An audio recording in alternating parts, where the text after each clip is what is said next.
وصلى الله على نور كزو شد نور پیدا زمین از نحمده ونصلي ونسلم على رسوله الكريم وعلى آله وأصحابه أجمعين أما بعد أعوذ بالله من الشيطان الرجيم بسم الله الرحمن الرحيم ناظرین و سامعین السلام علیکم ورحمۃ اللہ وبرکاتہ۔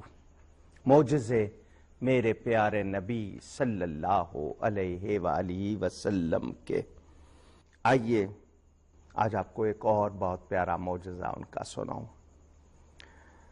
حضرت عیسیٰ علی نبینا وعلیہم الصلاۃ والسلام، مسیح ان کا لقب ہے۔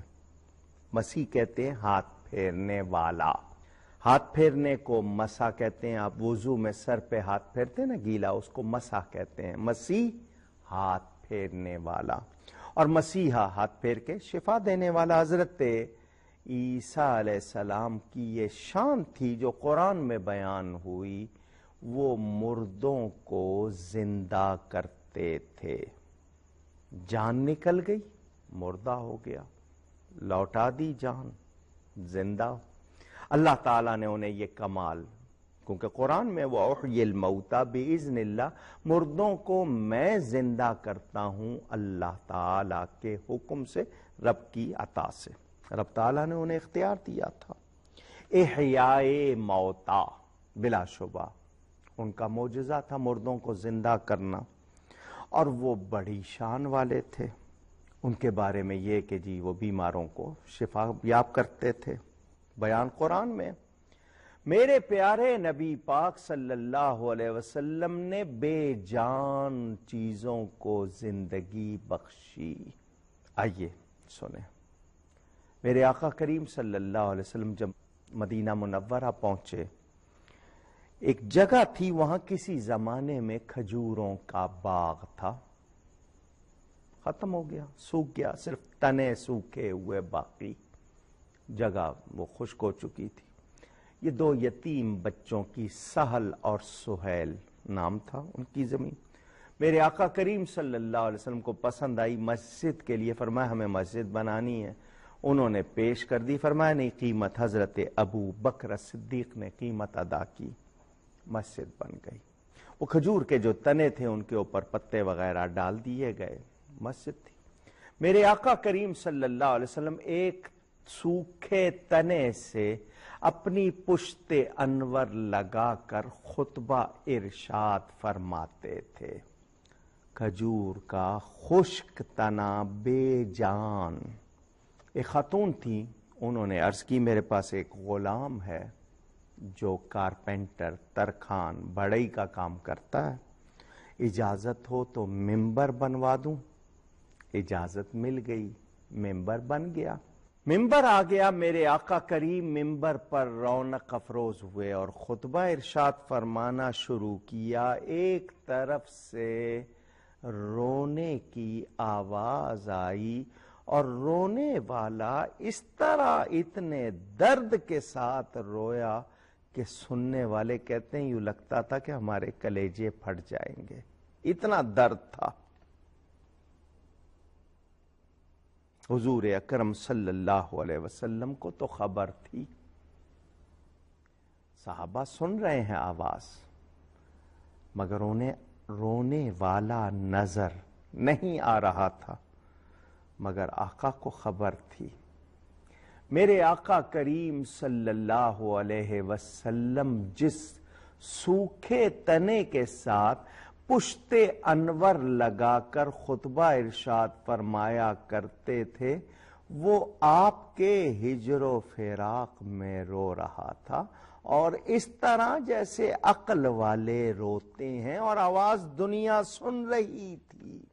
میرے آقا کریم صلی اللہ علیہ وآلہ وسلم منبر سے نیچے اترے، اس سوکھے تنے کے قریب تشریف لے گئے، اور شفقت سے اس طرح اس پر ہاتھ پھیرا جیسے مشفق باپ اپنے بچے کے سر پہ ہاتھ پھیرتا، اور حضور نے اسے سینے سے لگا لیا۔ حضرت سیدنا امام جعفر صادق رضی اللہ تعالیٰ عنہ جب یہ روایت بیان کرتے تھے رو پڑتے تھے، فرماتے تھے اس سوکھے تنے میں نبی پاک صلی اللہ علیہ وسلم کی کتنی محبت تھی، وہ رویا آقا نے اسے سینے سے لگا لیا۔ ہم شاید صرف دعوے ہی کرتے ہیں، ہم میں اتنی محبت شاید نہیں ہے۔ حضور صلی اللہ علیہ وسلم تھپکیاں دے رہے ہیں، اسے ہاتھ پھیر رہے ہیں، وہ سسکیاں لے رہا ہے، جیسے روتے روتے کوئی رکتا ہے اور پھر وہ سسکیاں لیتا ہے، وہ سسکیاں لینے لگا۔ حضور صلی اللہ علیہ وآلہ وسلم نے فرمایا میرے صحابیوں، میں اسے یہ تھپکی نہ دیتا، سینے سے نہ لگاتا، اس پہ ہاتھ نہ پھیرتا، یہ قیامت تک روتا ہی رہتا۔ میں سنا رہا ہوں، آپ سن رہے ہیں، میں اس کیفیت کو لفظوں میں نہیں سمو سکتا۔ یقین مانیے صرف پشت انور لگی اور اس میں زندگی آ گئی، صرف زندگی ہی نہیں آئی، اس میں عشق بھر گیا، اتنی برکت۔ یہ معجزہ میرے نبی پاک صلی اللہ علیہ وسلم کا ذرا اندازہ کیجئے، بے جان کو زندگی ہی نہیں عطا کر رہے، اسے عشق عطا ہو رہا ہے، وہ رو رہا ہے، پھوٹ پھوٹ کے رو رہا ہے۔ آقا اسے تسلیاں دیتے ہیں، اب اس سے بات کر رہے ہیں، کیا چاہتا ہے؟ اگر تو چاہتا ہے کہ تو ہرا بھرا ہو جائے، میں دعا کرتا ہوں اللہ تجھے ہرا بھرا کر دے گا۔ اگر تو یہ چاہتا ہے کہ تجھے پھل لگے، لوگ تیرا پھل کھائیں، تو تیرا پھل لگے گا، لوگ کھائیں گے۔ اس نے کہا جی میں یہ نہیں چاہتا۔ فرمایا تو اگر چاہتا ہے کہ تجھے جنت میں لگا دیا جائے، ذرا دیکھیں عشق مصطفیٰ کی برکتیں، محبت رسول کی برکت بھی ذرا دیکھیے۔ نبی پاک صلی اللہ علیہ وسلم فرماتے ہیں کیا چاہتا ہے؟ اس نے کہا جی یہی چاہتا ہوں کہ آپ کا ساتھ لگا رہے، آپ مجھ سے پشتے انور لگا کے تقریر کرتے رہے، واز فرماتے رہے، میں تو آپ کا ساتھ چاہتا ہوں۔ حضور صلی اللہ علیہ وسلم نے وہاں جگہ کھدوائی، اس میں اس کو دفن کیا، اس کے اوپر ممبر رکھا۔ تو ساتھ چاہتا ہے تیرے اوپر ممبر پر ہم، میرے آقا نے اسے جنت میں ریاض الجنہ میں وہیں لگوایا۔ اس ستون حنانہ، اس کا رونا سوکھے تنے کا، اور اس میں نبی پاک صلی اللہ علیہ وسلم کی ایسی محبت، یہ میرے نبی پاک کا وہ معجزہ ہے جو عشق والوں کے لیے بہت بڑا پیغام ہے کہ آقا سے محبت کیسی ہونی چاہیے۔ حضور اکرم صلی اللہ علیہ وآلہ وسلم، یہ ابن ابی شیبہ، دارمی اور ابو نعیم نے یہ بیان کیا، رسول اللہ صلی اللہ علیہ وسلم کھجور کے ایک تنے کے ساتھ کھڑے ہو کر خطبہ ارشاد فرماتے تھے، پھر آپ کے لیے ممبر بنا دیا گیا۔ جب آپ ممبر پر رونق افروز ہوئے تو اس تنے نے رونا شروع کیا، جیسے اونٹنی بچے کے لیے بلبلاتی ہے، آپ نے اس کو گلے لگایا تو وہ خاموش ہوا۔ یہی الفاظ بخاری میں حضرت عبداللہ ابن عمر رضی اللہ تعالی عنہ سے مروی۔ امام احمد نے اس کے حوالے سے مزید تفصیل لکھی ہے اور بیان کیا ہے، یہ ہمیں ملتا ہے۔ حضور صلی اللہ علیہ وسلم کا یہ فرمان مسند احمد، ابن سعد، دارمی، ابن ماجہ، ابو نعیم اور بیہقی میں اس لیے بیان کر رہا ہوں کہ آپ کی تسلی ہو۔ یہ الفاظ ہیں کہ اگر میں اسے سینے سے نہ لگاتا، یہ قیامت تک روتا رہتا۔ توجہ، بہت بڑی بات ہے یہ، میرے آقا کریم صلی اللہ علیہ وسلم کا ارشاد۔ اور دارمی، ترمذی میں یہ الفاظ کہ فراق رسول میں وہ تنا بیل کی طرح چلایا، یہاں تک کہ صحابہ، وہ دوسروں کو رونا آ رہا تھا کہ کون رو رہا ہے اتنے درد سے۔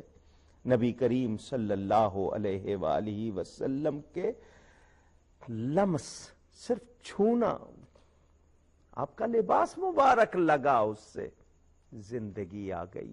کتنا بڑا معجزہ! میرے آقا کریم کی برکات سے اور کیا کیا ہوا۔ در و دیوار کا آمین کہنا، پہاڑ کا حرکت کرنا، کھانے کی تسبیح، بڑے معجزات ہیں۔ آئیے آپ کو سناؤں۔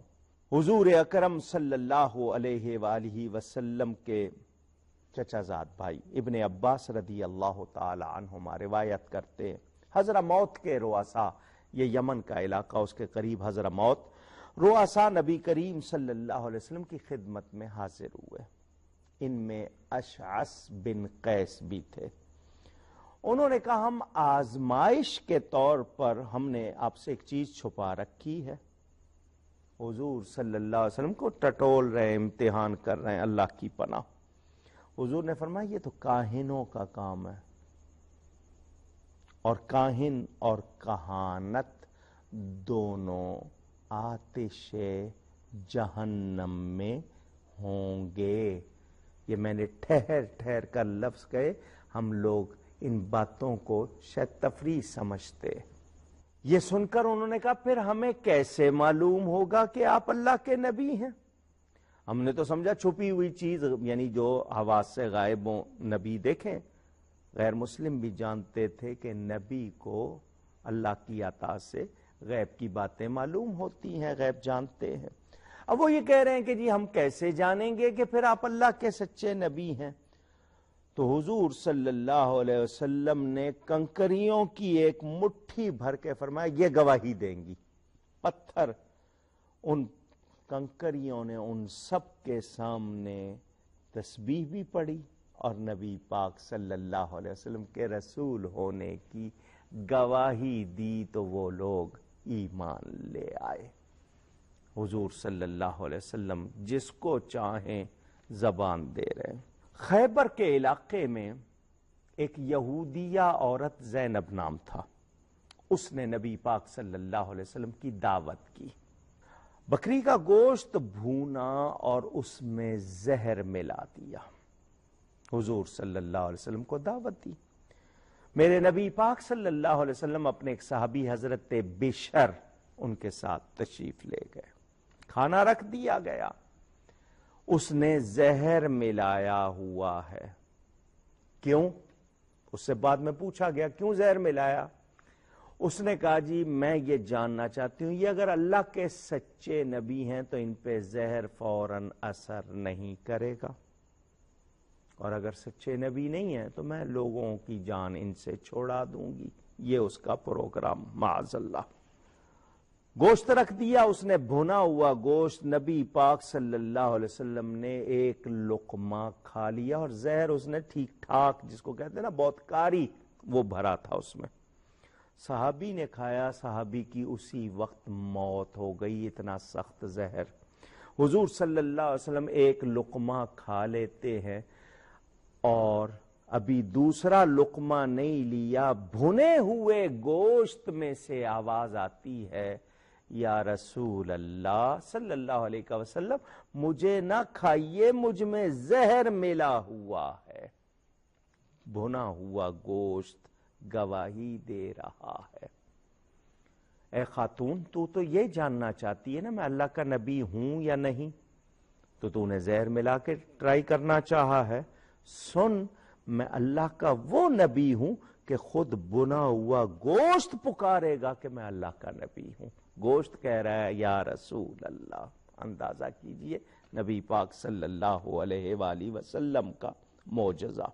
قاضی ایاز نے، امام قاضی ایاز نے شفا شریف میں حضرت سیدنا امام محمد باقر رضی اللہ تعالیٰ عنہ سے روایت کی کہ نبی پاک صلی اللہ علیہ وسلم کو جب بیماری چھونے آئی تاکہ برکت لے آپ سے، تو جبریل امین انگوروں اور سیبوں کا ایک تھال لے کر حاضر ہوئے۔ نبی کریم صلی اللہ علیہ وسلم کے حوالے سے یہ بھی سنیے، ابو سعید ساعدی رضی اللہ تعالیٰ عنہ سے روایت، نبی پاک صلی اللہ علیہ وسلم نے حضرت عباس سے فرمایا کل آپ اپنے گھر والوں سمیت گھر میں رہیں، میں آپ کے پاس کوئی کام ہے، کل آؤں گا۔ وہ دوسرے دن وہ ان کے لیے عید کے حضور صلی اللہ علیہ وسلم تشریف لائے، دن چڑھے، نبی پاک صلی اللہ علیہ وسلم تشریف لے آئے اور فرمایا السلام علیکم.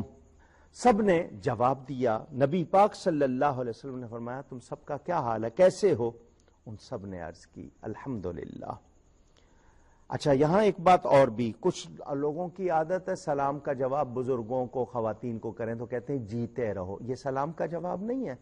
پہلے وعلیکم السلام کہیے، پھر دعا دیجئے کہ جیتے رہو. یہ جیتے رہو سلام کا جواب نہیں ہوگا. حضور صلی اللہ علیہ وسلم نے حال پوچھا تو حال پہ کیا کہنا چاہیے؟ ہم کہتے ہیں I'm okay, I'm fine، ٹھیک ہے. نہیں، پہلے کیا کہیں؟ الحمدللہ. برکت ہو جائے گی. پھر اس کے بعد آپ کہیے جو کہنا.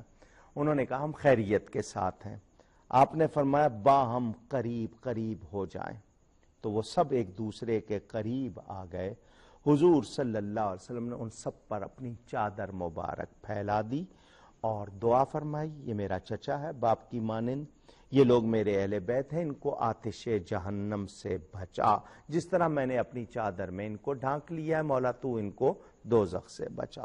حضور صلی اللہ علیہ وسلم دعا فرما رہے ہیں، چادر ڈال کر در و دیوار سے آواز آ رہی ہے آمین آمین آمین. میں پوچھنا چاہتا ہوں کہاں ہیں کان دیواروں کے؟ ویسے تو کہاوت میں ہے نا دیواروں کے بھی کان ہوتے ہیں، یعنی لوگ دیوار سے کان لگا کے سن لیتے ہیں، مگر دیواریں سن رہی ہیں نبی کی بات اور جواب دے رہی ہیں. یہ میرے نبی کا معجزہ نہیں ہے تو اور کیا؟ یہ حضور صلی اللہ علیہ وسلم کے معجزات، بے جان کو زندگی عطا کرنا. کیا اس نبی، پیارے نبی کی بارگاہ میں ہم یہ عرض نہ کریں کہ آپ بے جان کو زندگی دے دیتے ہیں، مردوں کو جلا دیتے ہیں. ہم اپنے اخلاق میں، کردار میں مردہ ہو چکے ہیں. حضور ہمیں بھی زندگی مل جائے، وہ زندگی جس میں آپ کی محبت ہو، جس میں آپ کی پیروی ہو، جس میں وہ خوبیاں ہوں کہ ہم دنیا کی سب سے بہترین قوم بن جائیں. کاش کہ ہمیں یہ جذبہ ہو اور ہم ایسا کر سکے. تمام لوگوں نے اس کے حوالے سے بہت کچھ لکھا ہے. حضور صلی اللہ علیہ وآلہ وسلم کو اندیکھی مخلوق بھی سلام کرتی تھی اور حضور صلی اللہ علیہ وسلم سے بات بھی کرتی تھی. جہاں تک معجزات کی بات ہے، آپ نے شروع پروگرام سے لے کر اب تک جتنی تفصیل مجھ سے سنی ہے وہ صرف ایک جھلک ہے. میں ایک ہی معجزہ پورا مسلسل بیان کر کے اس کے گوشے، اس کے جزیات اور ان کی تفصیل میں جاتا، شاید سارے پروگرام اسی طرح ہوتے. میں نے آپ کو بتایا میرے نبی پاک صلی اللہ علیہ وسلم سراسر سرتاپا معجزہ ہیں. ان کی خوبیاں عمریں گزر گئیں، بیان نہیں ہو سکی اور ہو بھی نہیں سکتی. جس کی شان میں اللہ فرمائے وَرَفَعْنَا لَكَ ذِكْرَكَ، کہ ہم نے آپ کے لیے آپ کے ذکر کو اونچا کر دیا، جسے اللہ تعالی اپنی ذات و صفات پر دلیل بنائے. میں اور آپ ان کا کہاں بیان کر سکتے ہیں؟ یہ تو عزت پانے والی بات ہے، یہ تو بہت ہی شکر کرنے والی بات ہے کہ ان کا نام لینے اور ان کا ذکر کرنے کی توفیق ملی ہے. حسن، کمال، فضل، مرتبہ، قدر، عزت تمام آپ نے سنے. یہی معلوم ہوا نا کہ وہ شان والے ہیں. اور یہ بات تو میں پہلے دن ہی طے کی تھی کہ کمال اللہ کا ظاہر اس کے بندے سے رب تعالی نے عطا فرمایا. میں پھولوں کو دیکھوں کہ کہوں کیا پیاری بات، اللہ کی قدرت. مچھلی کو دیکھوں، رنگ دیکھو، ڈیزائن دیکھو، یہ دیکھو کائنات، ہر شے کو دیکھ کر کہوں رب کی قدرت، تو رب کی سب سے بہترین مخلوق نبی کو دیکھ کے کیوں نہ کہوں سبحان اللہ. اللہ نے کیسا بنایا، وہ سب سے اعلیٰ ہیں، سب سے افضل ہیں، سب سے بہتر ہیں. ان کا سب سے لازوال اور سب سے بڑا معجزہ قرآن کریم ہے. یہ جس قدر میں نے بیان کیے یہ تھوڑے سے، اور حالانکہ یہ میرے سامنے کتابیں، میں جتنے حوالے لکھ کر لاتا ہوں وہ پورے نہیں کر پاتا کیونکہ وقت بہت مختصر، بہت سا بیان۔